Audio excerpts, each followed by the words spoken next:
We are back again to our ordinary days. വിശുദ്ധ റമദാൻ കഴിഞ്ഞല്ലേ?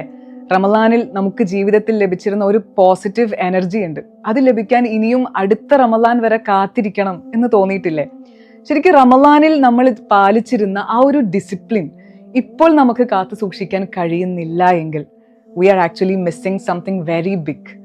റമദാനിൽ നമ്മൾ ദിവസേന ഒരു ജുസ് എങ്കിലും ഖുർആൻ പാരായണം ചെയ്യാൻ ശ്രമിക്കാറുണ്ടായിരുന്നല്ലേ? നമ്മൾ സ്വതക്ക ധാരാളമായി കൊടുത്തിരുന്നു. രാത്രിയിൽ നമ്മൾ തറാവിഹായും തഹജ്ജുദായും വിത്രായും ഒക്കെ എഴുന്നേറ്റ് നിന്ന് ധാരാളമായി നമസ്കരിച്ചിരുന്നു.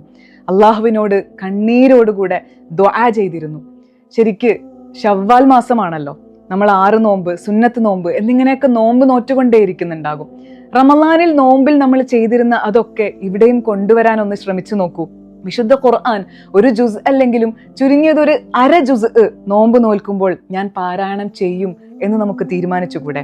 നോമ്പ് നോൽക്കുന്നുണ്ടെങ്കിൽ ഞാൻ ഒരല്പം സ്വതക്ക ചെയ്യും എന്നൊന്ന് ആലോചിച്ച് നോക്കൂ. നോമ്പ് നോൽക്കുന്ന ദിവസങ്ങളിലൊക്കെ തറാവീഹ് കഴിഞ്ഞു, പക്ഷെ എനിക്ക് തഹജ്ജുദ് നമസ്കരിക്കാമല്ലോ എന്നാലോചിച്ച് ഒരു 2 റക്അത്ത് രാത്രികളിൽ എഴുന്നേറ്റ് നമസ്കരിച്ചു നോക്കൂ. വിശുദ്ധ റമദാനിൽ നോമ്പ് നോൽക്കുമ്പോൾ നമുക്കുണ്ടായിരുന്ന ആ ഒരു എനർജി, ആ ഒരു ഡിസിപ്ലിൻ, അതൊക്കെ നമുക്ക് പുതുക്കിക്കൂടെ? ജീവിതത്തിൽ നിലനിർത്തിക്കൂടെ?